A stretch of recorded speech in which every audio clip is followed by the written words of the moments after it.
Hello, guys. Welcome to Common Core and Gifted Learning. This is Neha. Today, I'm going to talk about a very taboo topic, rather, um, about sex education for kids. I know, parents often get confused and awkward about what to do, what to say, and how should, we start the conversation. And this has been like a lot of problems, and I myself went through this, so I do understand and can connect with you. So what I have done is individually separate them as age appropriate content, because content is the first thing you have to decide on, like how much to say, what to say, and what are the topics we should be covering at what age. So I made like a structure, possible structure that worked for me, and I hope it works for the kids of the age group you have. And it's a little bit complicated topic, but I hope together we can get there. So let's just jump in. Sex education for kids. So I really believe in this, that the conversation starts before you think it does. And it's just something I speak from my personal experience. Doesn't necessarily have to be you.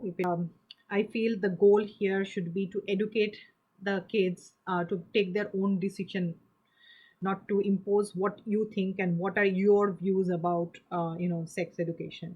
It should be about what the giving them the tools and really guide them to understand how they feel about it, and take their own decision. And how can you do that? So things we will cover in this video is age appropriate content, tips, importance of sex education, and criticality of time. These are the four aspects we will be covering in today's video regarding each age group. So for 5 to 8 years old, the topics I recommend you to cover is appropriate and inappropriate content, dating crushes and expectations. Let them set the boundaries for conversation.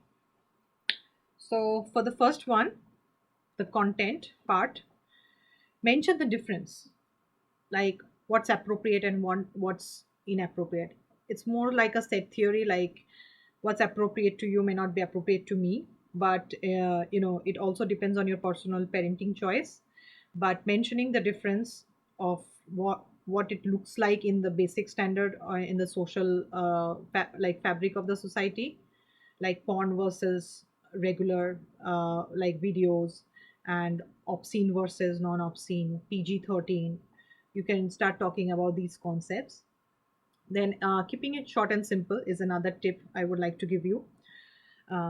Kids are getting into that phase. They kind of understand, if not understand, they kind of feel it that it's a little bit awkward topic, so they don't like long conversations. So keeping it short, simple, and precise.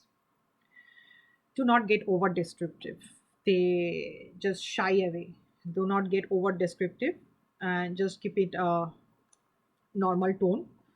Like I'm speaking, just keep it in normal, and it's nothing to be scared of or worried about. This is not a taboo, and this is not, neither this is the taboo nor it's something to flamboyantly talk about. So both ways, you should be keeping it neutral voice rather. Then setting boundaries for seeing types of videos or pictures. So that goes back to our content part.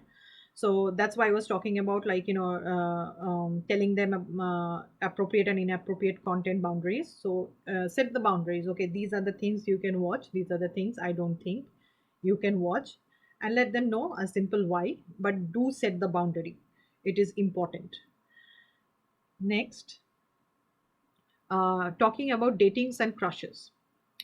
Be honest. So be honest, as in depending on your parental views. If you think like this is the time, because they always celebrate Valentine's Day and this, and they get into this very fancy idea about datings and crushes. But they kind of gets into this phase where they think it's a fantasy world, and everybody has to have some crush or have to have a date.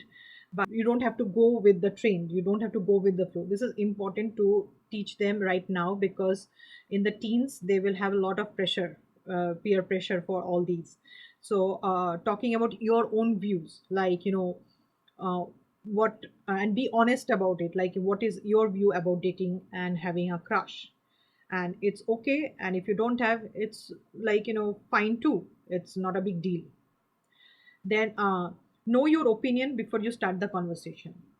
So often I have seen, like either it happens like always the conversation starts like it can question from the child triggers, or the mom uh, or the dad don't know what to say. So I would recommend you to know what you want to talk about, and structure it properly before even speaking. Just don't go with the flow and go overboard or go. That's why I recommend parents to you know think about it before the age comes, because these are inevitable parts of the society, and it will come in one form or the other.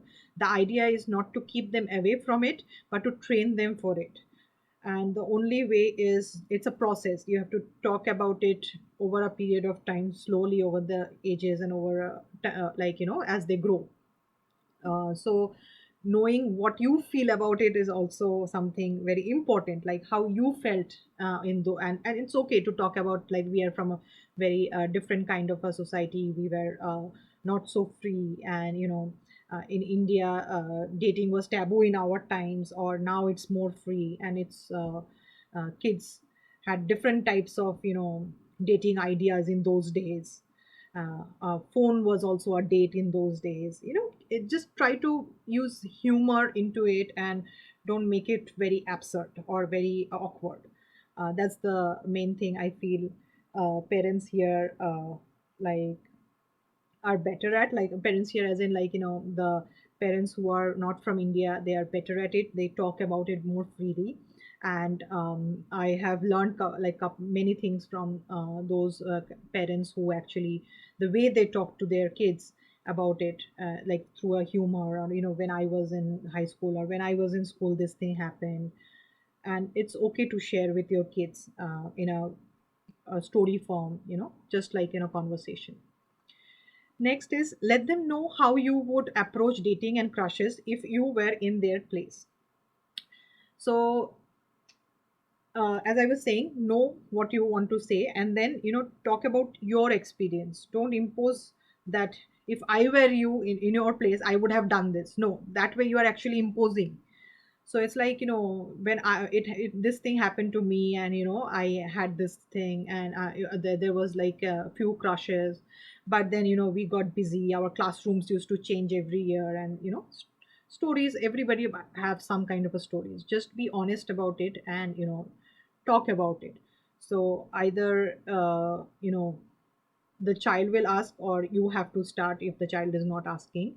But often a story form helps both the child and the kid jump into a healthy conversation, and not an awkward one. Next is conversation boundaries. So yeah, it can be overwhelming for kids as well as for some parents, I have seen. Tell yourself it's okay, tell them it's okay. Let them know it's okay. It's not the end of the world that if you don't have a crush, or you don't have a date, or if some people are knows about it, you don't know about it, it's not the end of the world. So don't get elsard, let it go, and then start with a conversation, set the boundaries. And then I also recommend parents, like sometimes they don't want to talk about certain parts because they don't know if it's okay to say or not. So they either go overboard with that, get over descriptive about things, or they undershare, which also leaves them you know in a state where they are in a shades of gray. They don't but kids at this age, especially till teens, they need structure. Their executive memory is not built to for abstract kind of a learning, where they will join the points and plot, and form the whole map on their own. So you have to structure it out in your head. That's why I recommended sorting your views first in your mind. Like, think about what you should be saying, and what you want to say, how much you want to say. And then just be content with whatever you want to have a conversation with, but do not go overboard or undershare, because in both ways they will your child will be the one who is at loss. And let them ask the question. So let them ask the question. This is, I feel, is the best way, because they ask, and then, but if your child is like too shy, or it's like time is passing, he's almost a teen and he's not talking about it, because probably they have heard something from their peers, start the conversation. That's what I recommend. But if your child is asking questions already, so you don't have to worry about it. That means he's going on the right track. But otherwise, before teens, you should be covering this few topics at least with them.